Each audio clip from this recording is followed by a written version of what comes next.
All India bank officers confederation ने मरकजी हुकूमत और इंडियन बैंक एसोसिएशन के मुखालफत में हड़ताल की कॉल दी है।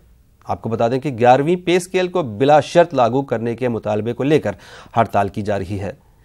21 और 26 दिसंबर को बैंक मुलाजमीन हड़ताल पर रहेंगे, जबकि 22 दिसंबर को चौथे शनिचर और 23 को हफ्ता इतवार होने के सबब बैंक बंद रहेंगे। 24 दिसंबर को एक दिन बैंक खुलेगा और क्रिसमस के बाद फिर 25 दिसंबर को बैंक फिर बंद रहेगा। इस तरह 5 रोज तक लोगों को कैश की किल्लत का सामना करना पड़ सकता है। बैंकों में अगर आपका कोई ज़रूरी काम था और आपने उसे पूरा नहीं किया है तो अब आपको 6 दिनों तक मुश्किलों का सामना करना पड़ सकता है। इस ताल्लुक से तफसील बता रहे हैं हमारे नुमाइंदे मोहम्मद शबाब। अगर आज आपने बैंकों में अपने काम को नहीं निपटाया तो अगले 6 दिन बैंकों में कोई काम नहीं होगा। कल यानी कि 21 दिसंबर को बैंक कर्मचारियों की हड़ताल है, जिसकी वजह से बैंक बंद रहेंगे।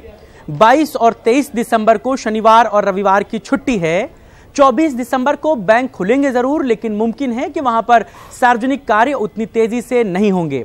उसके बाद 25 दिसंबर को क्रिसमस की छुट्टी है और फिर 26 दिसंबर को बैंक कर्मचारियों की एक और हड़ताल है। यानी कि बैंक अब 27 दिसंबर को खुलेंगे। हालांकि बैंक के आला अधिकारी इस बात को कह रहे हैं कि इन 6 दिनों तक एटीएम में लोगों को दिक्कत ना हो, उसके लिए कैश पहले से ही उसमें जमा किया जा रहा है और कुछ ऑफिसर्स की ड्यूटी इन एटीएम पर लगाई जाएगी ताकि जहां पर कैश खत्म हो वहां पर वो ऑफिसर्स पूरी मुमकिन सुविधाएं उपलब्ध कराएं। लेकिन अगले 6 दिन बैंकों के बंद होने से लोगों के सामने तमाम मुश्किलें मुंह बाए खड़ी हैं, क्योंकि नए साल के जश्न में यह बैंकों की बंदी आपके लिए मुसीबत का सबब बन सकती है। कैमरा पर्सन गोपीगिरी के साथ मोहम्मद शबाब, न्यूज़ 18 लखनऊ।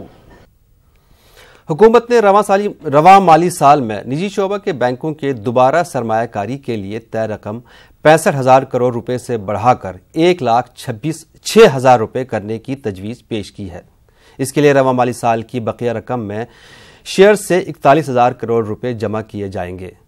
कुल मिलाकर मार्च 2019 तक बैंकों में 83,000 करोड़ रुपए की सरमायाकारी की जाएगी। इस ताल्लुक से वजीर खजाना अरुण जेटली ने लोकसभा में इमदाद के लिए इजाफी मुतालबे पेश किए।